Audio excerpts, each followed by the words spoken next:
നമ്മളിപ്പോൾ ഈ ചെയ്തിട്ടുള്ള ഈ ഒരു ഡിസൈൻസിനെ ഇനി നെക്സ്റ്റ് നമ്മൾ 3Dയിൽ ഷോ ചെയ്യുന്നത് എങ്ങനെയാണെന്നാണ് നോക്കുന്നത്.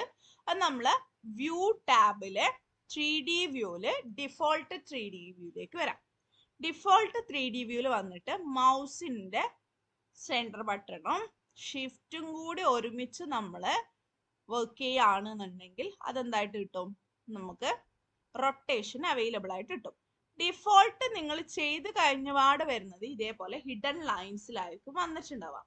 ഈ ഹിഡൻ ലൈൻസിൽ നിന്ന് നമുക്കൊരു ഷെയ്ഡഡ് കളേഴ്സിലേക്കോ അതല്ല ഒരു കോൺസ്റ്റന്റ് ആയിട്ടുള്ള ഒരു കളറിലേക്കോ റിയലിസ്റ്റിക് എന്ന് പറയുമ്പം നമ്മൾ മെറ്റീരിയൽ കൊടുക്കുമ്പോൾ നമ്മൾ ഷോ ചെയ്ത് കാണുന്നതിനെയാണ് നമ്മൾ റിയലിസ്റ്റിക് ഔട്ട്പുട്ട് എന്ന് പറയാം.